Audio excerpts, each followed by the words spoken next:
सद्गुरु, सर्व आत्माओं के सद्गुरु, सर्व सृष्टि के सद्गुरु सुखराम जी महाराज ने धन्य हो धन्य। राम सभा में राम महाराज राम राम साहब सभी शांति बनाए रखें। महाराज का अपना जो विषय है विठल राव का संवाद चल रहा है।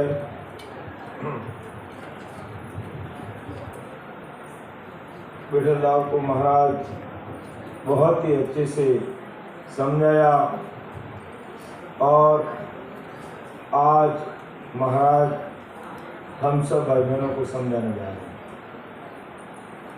हमने देखा सद्गुरु जी महाराज की परीक्षा क्या है, सद्गुरु जी महाराज का पराक्रम क्या है, सद्गुरु क्या है, ये सारी चीजें हमें समझनी है। सत्संगत में कोई आवाज नहीं करें, कृपया शांति से बैठ जाइए, बैठ जाइए, शांति रखिए, बोले नहीं, आवाज नहीं आए। तो महाराज फरमाते हैं अनबेहिला देत हो सुन लीजो निज दास, ब्रह्म लोक की चाहिए सो आजो मम पास, सो आजो मम पास, ब्रह्म के माय मिलाऊं, जतन करूं वो बात संग कर लेने जाऊं, सुख राम वंशा के कारण दे धरी जुग बास, अनबेला देत हूँ सुन लीजो निज दास। इस साथी को हमने प्रातःकालीन सत्संग में ले लिया। सुखराम हंसा के कारण दे धरी जुगवास। हंसवती आत्मा को इस भवसागर से पार लगाने के लिए महाराज फरमाते हैं मैं इस संसार में आया। तो अनबेहिला दे तुम सुन ली जो निजदास, मेरे जो दास हैं मेरी बात को हृदय में उतार लो, समझ लो। अब महाराज आगे फरमाते हैं कि शब्द हमारो सांभळ्या, आनंद हुए घट माई, से सब हंस स्वरूप है, मिलसी हम सु आय, मिलसी हम सु आय, नाव में लूं घट माई, पिछम देश होई हंस उड़े आकाशा जाई, सुख राम जीव सुल जाय के, जम से लेऊं छुड़ा, शब्द हमारो सांभळ्या, आनंद हुए घट माई। ये बहुत बड़ी बात है कि शब्द हमारो सांभळ्या, आनंद हुए घट माई। सांभळना मतलब इस घट में प्रकट करना, इसको समझना कि किस प्रकार ये चीज हमारे घट में प्रकट होती है। इसको कोई समझ लेता है और अपने घट में कोई प्रकट कर लेता है, बहुत सरल मार्ग है, बहुत ही सहज मार्ग है। इतना सहज और सरल मार्ग संसार की तीन लोक की भक्तियों का ही नहीं है। अगर किसी भाई बहन को अगर वैकुंठ की प्राप्ति करनी है, विष्णु भगवान के लोक में जाना है, तो नवदा भक्ति साधनी पड़ती। और नवदा भक्ति अगर कोई करने वाला जन है तो उसको पूछ लो क्या क्या है जो पापड़ बेलने पड़ते हैं। अगर एक बार घर से बाहर निकल गया और वापिस घर में आता तो फिर स्नान करता और ना जाने क्या क्या खटपटे उसको करने पड़ते हैं। और जितना साधना की और खंडित हो गई फिर शुरू से करो।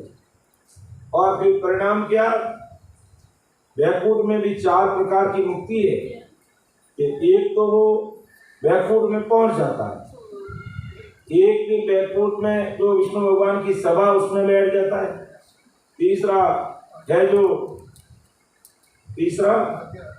हाँ और आगे बैठना, और चौथा फिर उसमें समा जाता है, उसके पास बैठ जाता है, कोई कहते हैं उसकी गोदी में बैठ जाते हैं। तो कहने का मतलब है वो भी अलग अलग प्रकार की जो मुक्ति है वैकुंठ की, और उसका और वहां पहुंचने के लिए उसे बहुत सारी साधना करनी पड़ती है, बहुत सारे कर्म कांड करने पड़ते हैं, और फिर वो जाकर के विष्णु भगवान के लोक में पहुंचता है, विष्णु भगवान की सभा में बैठता है, विष्णु भगवान आगे बैठता है, उनके पास में मिल जाता है। तो फिर परिणाम क्या हुआ, जितने दिन विष्णु भगवान की आयु उम्र है उतने समय तक वो वहां रहेगा, और जैसे ही धरती पर महाप्रलय हो गया तो विष्णु भगवान सहित उनको मानने वाले जितने अनुयायी है उन सबको वापिस इस धरती पर आना पड़ेगा। तो महाराज अब अपना महाराज का ज्ञान देखो कि कितना सहज और सरल है। अब इसमें ना कोई खटपटे करने पड़ते हैं, ना कोई क्रियाक्रम जब तक होम यज्ञ कुछ करने की आवश्यकता नहीं, बस प्रेम पूर्वक प्रतीक के साथ में आपको ये राम स्मरण रूपी जो ये 2.5 अक्षर का जो मंत्र है, और ये भी खुला है, कन्फू का मंत्र नहीं है कि मैं आपको कान में दे रहा हूं ये मंत्र किसी को बताना मत, जो किसी को बता दे तो किसी को और बता देगा तो फिर मेरे पास कौन आएगा भाई, इसलिए मंत्र बताना ही नहीं। लेकिन महाराज कहते हैं तुम अगर मेरे मंत्र को कहीं सुन लेते हो सत्स्वरूपी राम का, तो वहीं से तुम जाप करना शुरू कर देना, मैं यहाँ बैठे तुम्हारा कृपा कर दूंगा। ये पराक्रम है सद्गुरु जी महाराज का, ये पराक्रम है सत्स्वरूपी राम का, ये पराक्रम है सतस्वरूप साहिब का। भगवंता ने धन्य हो, इतना सहज और सरल मार्ग होते हुए भी व्यक्ति समझ नहीं पा रहा है। बाहर के खटपटे सब करेंगे, बाहर के कर्म कांड करना सब करेंगे, लेकिन महाराज कहते हैं फरमाते हैं तुम्हें अगर शंकर भगवान से मिलना है तो मेरा विधिवत सिमरण करो। शंकर भगवान इस हृदय में बैठे हैं, उनका वासा अपने शरीर में यहाँ है, और आपके दर्शन हो जाएंगे उनके, और विष्णु भगवान नाभि में पार्वती सहित तुम्हें दर्शन हो जाएंगे, और ब्रह्मा जी के भी हो जाएंगे, शक्ति के भी हो जाएंगे, इंद्र भगवान के भी हो जाएंगे, 33 कोटि प्रकार के देवी देवताओं का सारा दर्शन शरीर में हो जाएगा। तब महाराज कहते हैं कि घट में राम जी मिलते हैं और देवी देवता ही घट में ही बैठे हैं, लेकिन भूला नर बहुता फिरे हर ढूंढन पुकार साहिब तो सुख राम के नेड़ा है घटमाए। इसलिए परम दयाल सद्गुरु सुखराम जी महाराज आज अपन सभी भाई बहनों को चेताते हैं कि शब्द हमारो सामरिया और आनंद हुए घटमाए। कि कोई इसको समझ लेता है, हृदय में उतार लेता है, और वो चीज उसकी घट में प्रकट हो जाती है। मतलब उसको घट में प्रकट होने के लिए उसे किसी प्रकार का नंदबंद करने की जरूरत नहीं है। जिनकी सत्संग में राजा चंदूलाल का संवाद हमने देखा कि उसमें परम दयाल सद्गुरु सुखराम जी महाराज ने घुमाया कि भाई संसारिक जो खेत है, संसारिक कोई बीज होता है, उसको अंकुरित करना होता है तो उसमें पानी चाहिए। खेत कितना ही तैयार है, बीज भी बो दिया, लेकिन पानी नहीं है तो वो बीज अंकुरित नहीं होता। तो इसी प्रकार अपना ये शरीर रूपी खेत है, और इसमें अगर हमें निज नाम की प्राप्ति करनी है तो जड़ रूपी प्रेम चाहिए। ये प्रेम प्रतीत चाहिए, और कुछ नहीं हो सकता है कि तुम आगे अब मुझे सही महाराज से कोई शब्द लेना पड़ेगा, तो मुझे कोई महाराज को भेंट पूजा करनी पड़ेगी, तो नारियल चढ़ाना पड़ेगा, कोई माला पहनानी पड़ेगी, तो साल उड़ानी पड़ेगी, साफा पहनाना पड़ेगा। कोई चक्री नहीं है बस, क्योंकि ये कुदरत का खेल है, कुदरती प्रकट होता है। बस निजमन से मान लेना चाहिए कि मेरी जो रीत सुन ली जो नर नार, मेरा होई मौको मिले तो पावे दीदार, तो पावे दीदार, निज मन सौंपो राही, तब प्रगटे तत माय, अखंड नख चक्र नाई, सुख राम गए इन रीत बिन, हंस न उतरे पार, मेरी जोड़िन बात सुन ली जो नर नार। महाराज भाई, मैं कैसे राजी होता हूँ, ये फॉर्मूला सुन लो, समझ लो। ये फॉर्मूला है, जैसे पढ़ते हैं ना तो गणित के अंदर समीकरण होते हैं या किसी चीज़ को हल करने का फॉर्मूला होते हैं। हमारे गणित के मैथमेटिक्स के टीचर भी हमारे पास में बैठे हैं, उनको मालूम है किसी समीकरण को हल करने के लिए कोई फॉर्मूला होता है। तो राम जी से मिलने के लिए भी एक फॉर्मूला है, और महाराज ने वो फॉर्मूला सब लोगों के सामने रखा है, संसार के सब भाई बहनों के सामने रखा है। अब उस फॉर्मूले को हल करना कौन जाने, समझने वाला कौन है। जो समझना शुरू कर दिया, जिसने समझ लिया, उसका प्रश्न हल हो जाएगा, उसका कार्य सिद्ध हो जाएगा, उसे परमात्मा की प्राप्ति मिलेगी। कि मैं रिंजू इन बात सुन ली जो नर नार, मेरा होई मौको मिले। मेरा होना मतलब मेरे ज्ञान को समझना, हृदय में उतारो और मेरा होई मौको मिले तो पावे दीदार, तो परमात्मा का दीदार मिलेगा, परमात्मा का आशीर्वाद हमें मिलेगा। तो पावे दीदार, निज मन सौंपो लाई, तब प्रगटे तत्माय, अखंड नख चक बिछाए। अखंड नख चक यानी चोटी से लेके पैरों तक इस शरीर में ये कुदरत का प्रकट हो जाएगी। रग रग रोम रोम राम राम करने लग जाएगा। इतना उसको आनंद आएगा, जैसे कोई फकीर आदमी होता है, कोई गरीब आदमी होता है और उसको नवनिधि का खजाना मिलने पर कितनी खुशी होती है, इतना खुशी उसको हो जाए, क्योंकि रग रग रोम रोम में राम राम होने लग जाता है और शरीर हल्का फूल के समान हो जाता है और उसे ऐसे लग रहा है जैसे मैं बैठे हुए ऊपर उड़ रहा, ऐसा महसूस हो जाता है। इतना हल्कापन आ जाता है और आनंद ही आनंद उसमें। वो आनंद तो हमें चाहिए, और वो आनंद धन से नहीं मिलता है, वो आनंद वेद पूजा से नहीं मिलता है, वो आनंद किसी का मान सम्मान करने से नहीं मिलता है। वो आनंद प्राप्त करने के लिए महाराज के ज्ञान को समझना पड़ेगा। मेरा कोई मौको मिले तो पावे दीदार, तो पावे दीदार, निज मन सौंपो लाई। बस निज मन से हे महाराज। इसलिए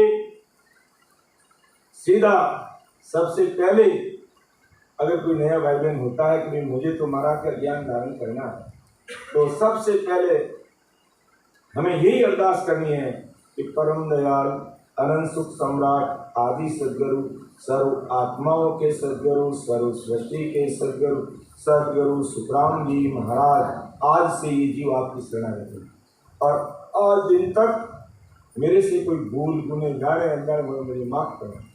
और आज के बाद मैं अब रॉन्ग नंबर डायल नहीं करूंगा, अन्य भक्ति की तरफ ध्यान ही नहीं दूंगा। पतिव्रत चाहिए, पतिव्रत खंड कबू नहीं कीजिए, हारे मन गुरु मुख इमृत झरे। संसार में भी पतिव्रत धर्म रहता तभी संसारी जीवन हमारा पार होता है। और दोनों में से एक भी अगर कोई रॉन्ग नंबर डायल करने लग जाता है तो दूसरा उसको कभी नहीं चाहता, दिमाग से निकल जाती बात कि मैं बैठा हूँ और तू रॉन्ग नंबर डायल कर रही है, या वो कहेगी मैं बैठी हूँ और तू रॉन्ग नंबर डायल कर रहा है। घर में झगड़ा हो जाएगा। क्यों? पतिव्रतपना खत्म हो गया। चाहे पति गलती कर रहा है चाहे पत्नी गलती कर रही है, खेल खत्म हो जाता है। सांसारिक जीवन भी नहीं चल सकता है तो आध्यात्मिक जीवन में तो 101% हमें खड़ा रहना पड़ेगा, फिर वो आनंद मिलेगा। और बहुत सहज वृत्ति में मिलता है। इसका कोई खर्चा नहीं लगता है, कोई खर्चा नहीं लगता है।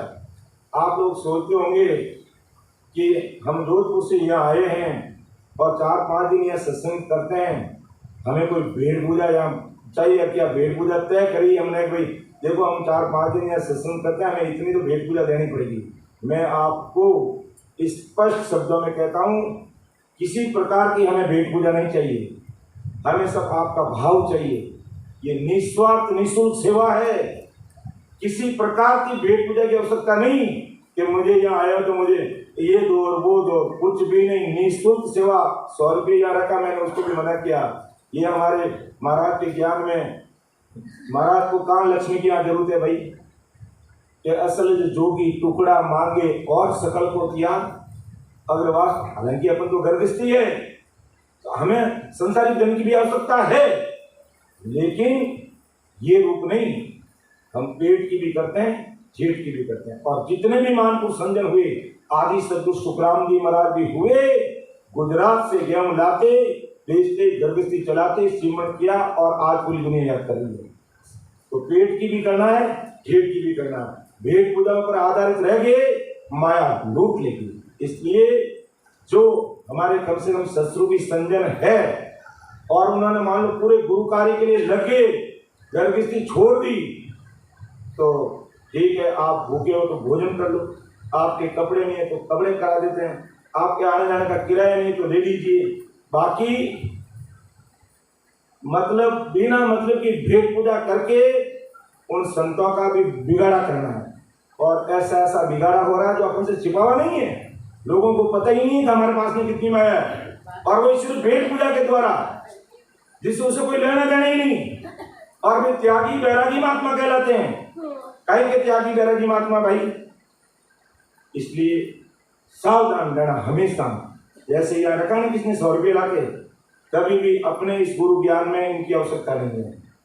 ठीक है, इसमें कोई त्यागी बैरागी संत है जो गर्भस्थी नहीं है और उन्होंने गुरु कार्य के लिए लगा दिया है अपना समय पूरा, तो पूछ लेना आपके जाने आने का भाड़ा कितना है, या आप भूखे हो तो भोजन कर लो, टिफिन डाल देते हैं आपके साथ में, कपड़े नहीं तो करा देते हैं, बस इससे ज़्यादा नहीं। इससे ज़्यादा करते ही दिमाग घूमेगा कुछ और, फिर वो आशा है अनंत। गणित में जो रेखा होती है ना, उसकी लंबाई अनंत होती है, तो वो आशा बढ़ेगी कि आज मैं चित्तौड़गढ़ में गया, मुझे इतनी भेंट पूजा मिली, मैं वहां गया, मुझे तो 1 टक्का ही नहीं मिला, ये क्या बात हुई?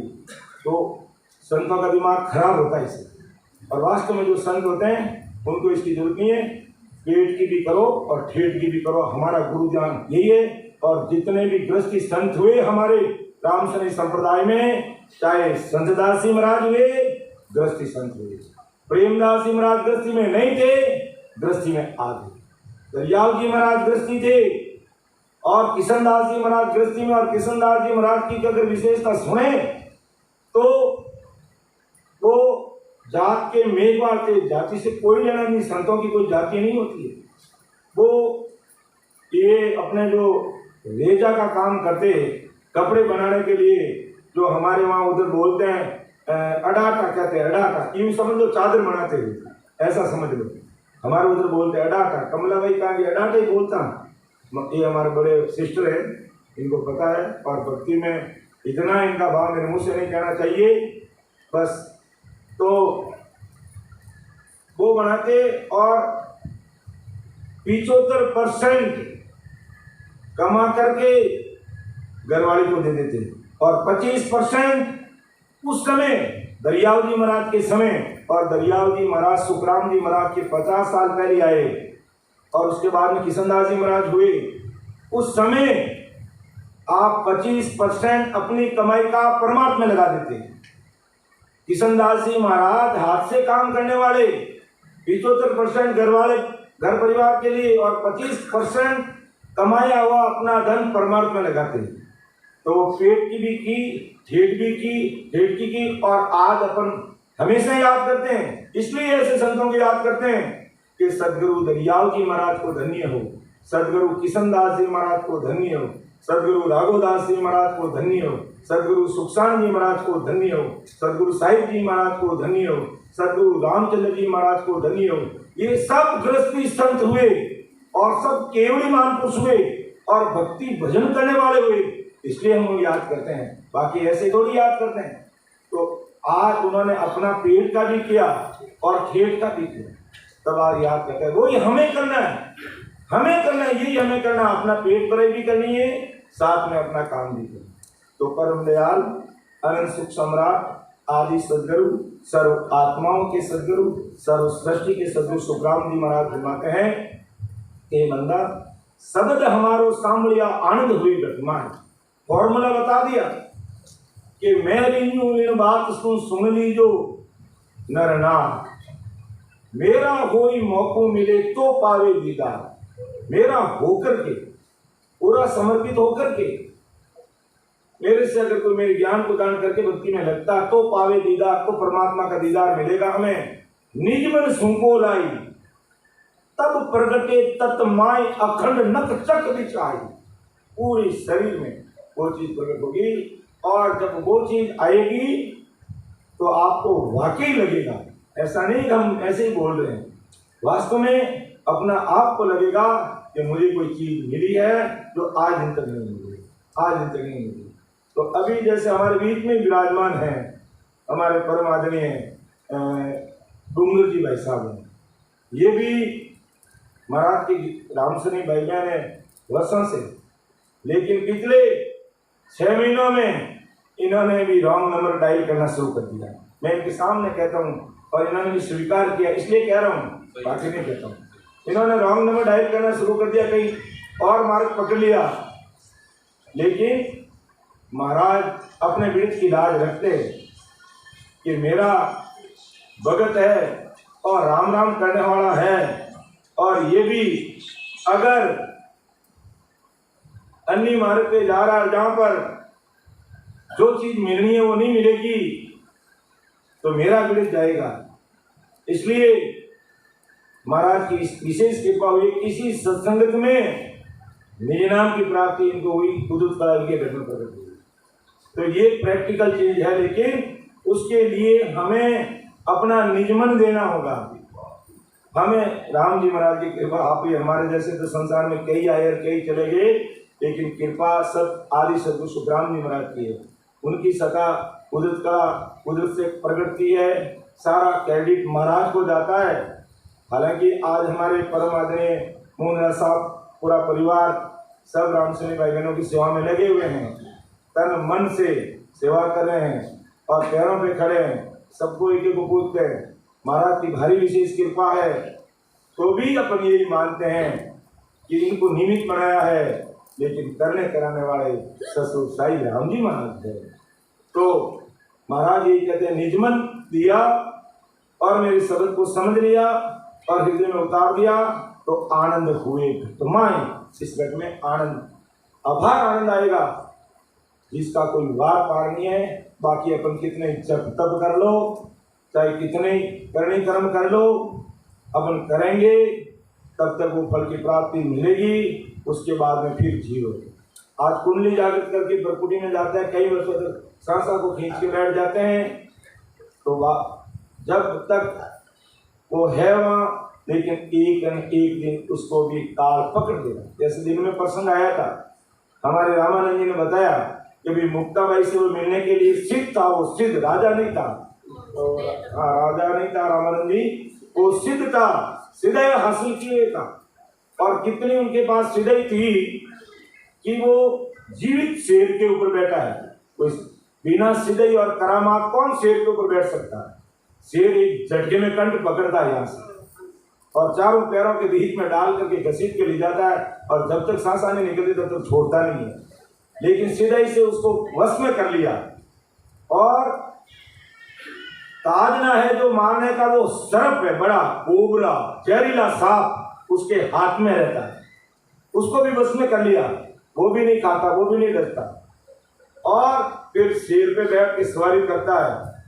और सुना कि भाई मुक्ताबाई बहुत बड़े संत हुए। मुक्ताबाई 4 भाई थे, सुब्यानंद जी, ज्ञानेश्वर जी और निर्वत जी, और मुक्ताबाई 4 भाई बहन थे, 1 बहन और 3 भाई थे, और जन्म से ही भक्ति करने वाले थे राम जी के नाम की। जब उसको पता चला कि इतने बड़े संत है इतने बड़े संत है तो क्यों नहीं मैं उनसे थोड़ी ज्ञान चर्चा करूं, शास्त्रार्थ करूं।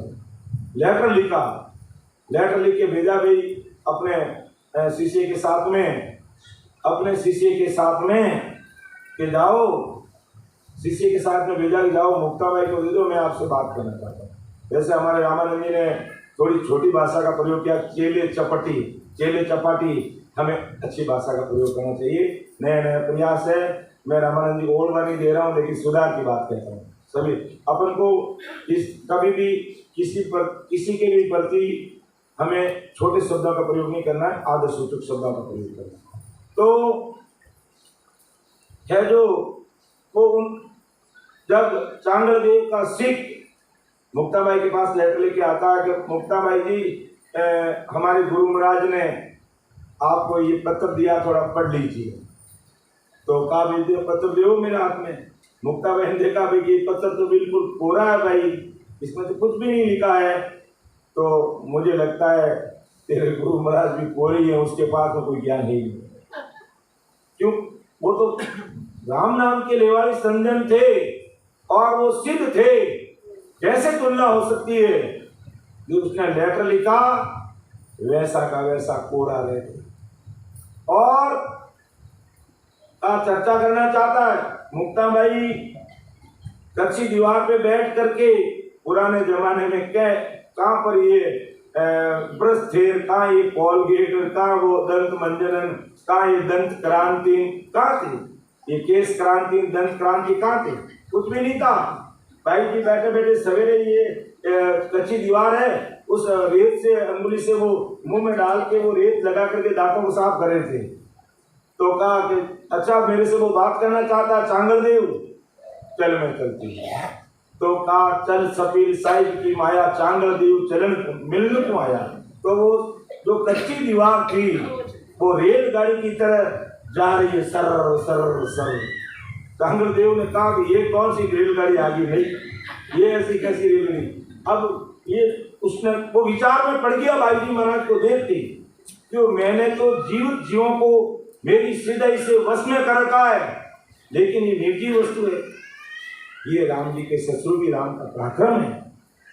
इसलिए हमें विचार करना है, हमें समझना है कि आखिर इस शब्द का क्या पराक्रम है, कितना गुण है।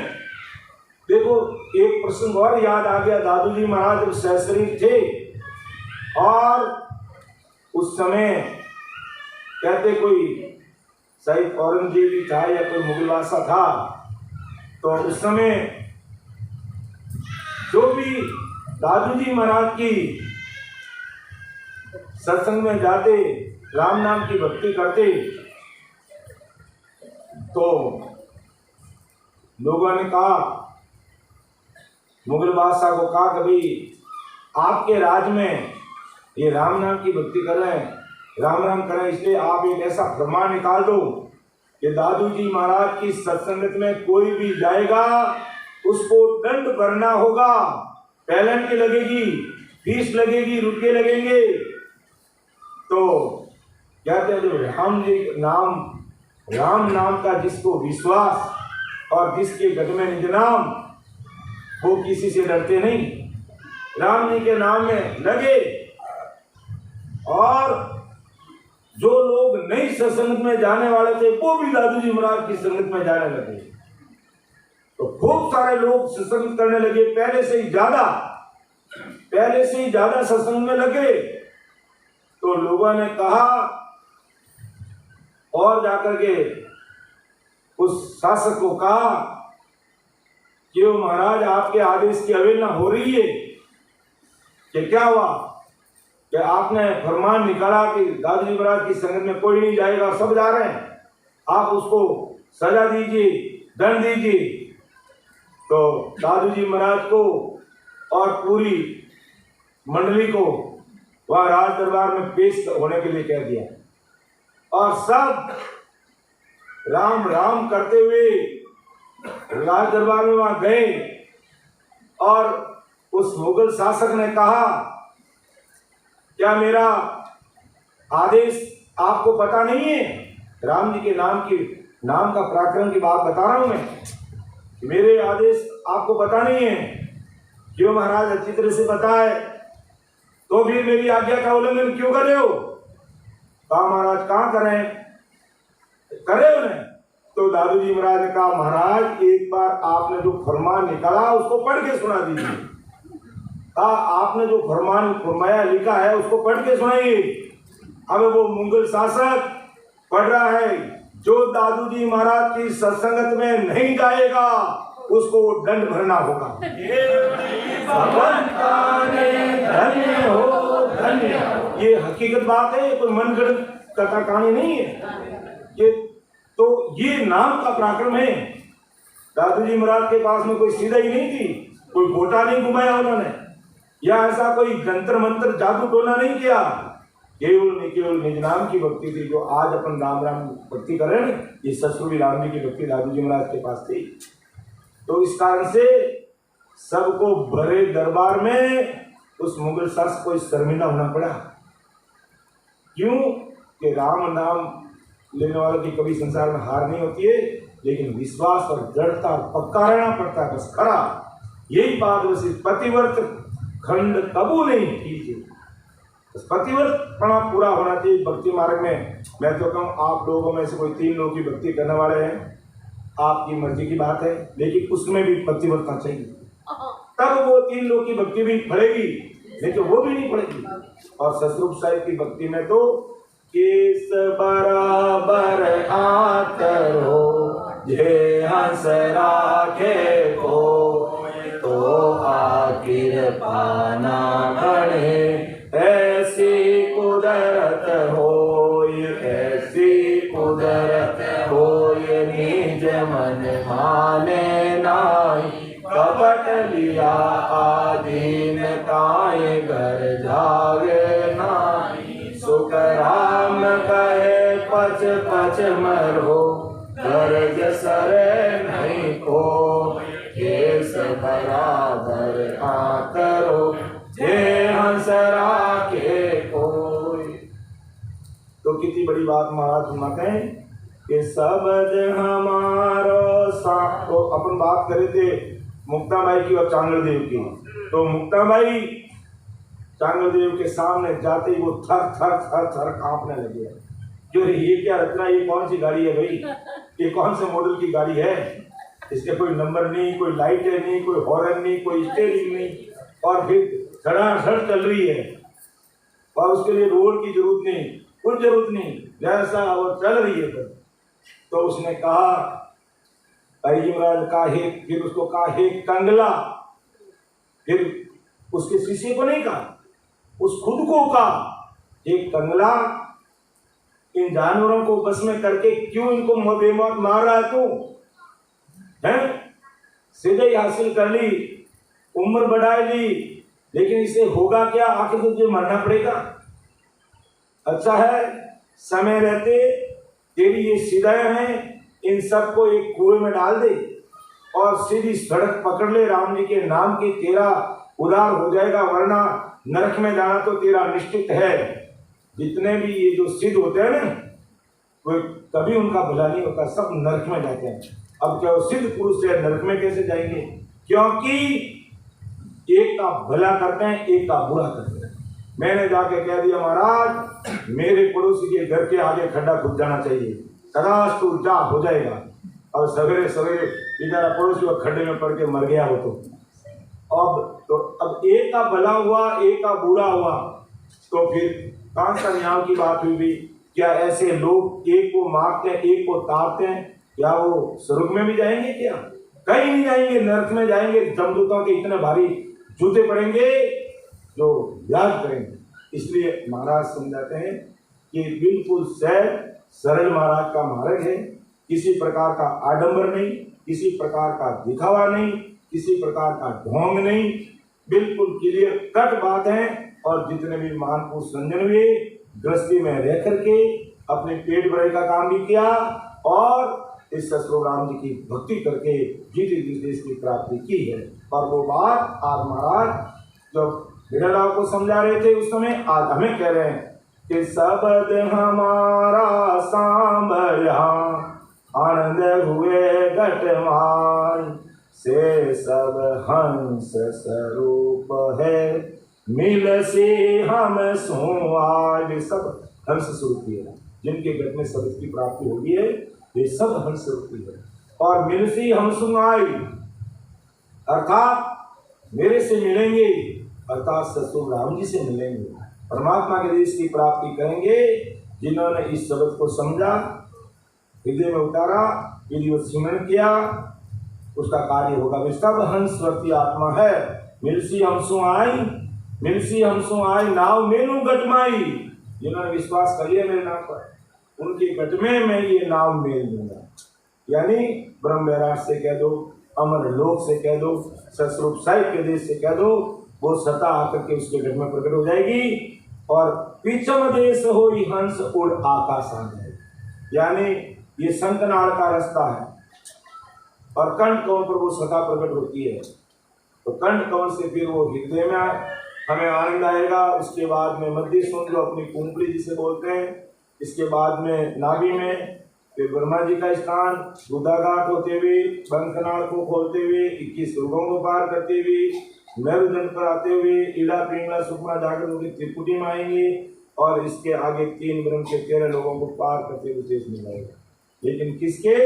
इस शब्द हमारा सामने, जिसने मेरे शब्द को समझा, परखा और रखना शुरू कर दिया। तो मिलसी हमसुम आय नाव मेनू गटमाई, उसके हृदय में नाव मेनूंगा। और पीछम देश होई हंस उड़ आकाशा जाए। पीछम रस्ते से वो हंस ही करता है। सुख राम जीव सुलझाए के, जब सो लेऊं छुड़ाई। सुखराम जीव ने सुलझाई, जब सो लेऊं छुड़ाई। सब हमारो सांभळ्या, आनंद हुए घट माई। इसलिए महाराज हम सबको निमंत्रण देते हैं। क्या निमंत्रण देते हैं?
कि आत्माओं मेरे गुराजी के देश चल। वो सुखा का सागर है, दुख नाम मात्र का नहीं है। और ये संसार पूरा दुख से भरा पड़ा है। तो हमें उस देश की प्राप्ति करनी है। महाराज के शब्द को सुनना, समझना और फिर विधिवत सिमरण करते हुए उस देश में पहुंचना है। तो शब्द हमारो सांभळ्या आनंद हुए घटमान से सब हंस स्वरूप है मिल से हम सुहा मिल से हम सो आय नाव मेनु गट माही विषम देश होई हंस ओढ़ आकाशा जाई सुख राम जीव सुलझाय के जम सो लेऊं छुड़ा शब्द हमारो सांभळ्या आनंद हुए घटमान। आज यहाँ सत्संग का अंतिम दिवस है। इस प्रोग्राम के अनुसार बाकी तो महाराज की कृपा से और भी कई वरिष्ठ जन आएंगे, सत्संग करेंगे, लेकिन तो अब 9:30 बज गए हैं। आज सिमरन का समय है, तो आज अपन 10 बजे तक सिमरन करेंगे। 15-20 मिनट थोड़ा आगे ले लेते हैं। आज अंतिम दिवस है इस कार्यक्रम का, तो अब प्रेम से हमें महाराज को अरदास करते हुए 10 बजे सभी सिमरन करेंगे और फिर उसके बाद में एक पद बोलेंगे और फिर समापन करेंगे और फिर सवेरे 4 बजे वापस मिलेंगे और 2 घंटे और सिमरन करेंगे और 7:30 बजे फिर तैयार हो जाएंगे उस वक्त के लिए। 7:30 से 8:30 बजे तक हमारा उस वक्त का प्रोग्राम रहेगा। तो सभी राम स्वामी भाई बहन इस बात का ध्यान रखेंगे और आधे घंटे तक हमें पूरी दुनिया को भूलते हुए, मोबाइल का गला दबाते हुए और भजन में लग जाएंगे। ऐसा नहीं थोड़ा सा भजन में बैठे और मोबाइल टू टू टू टू करने लग जाता है, तो ऐसा नहीं होना चाहिए, डिस्टर्बेंस होता है। तो आधे घंटे तक आप मजबूती के साथ बैठ जाइए और सिमरन कीजिएगा और फिर अपन समापन करेंगे। राम सुना में राम सब।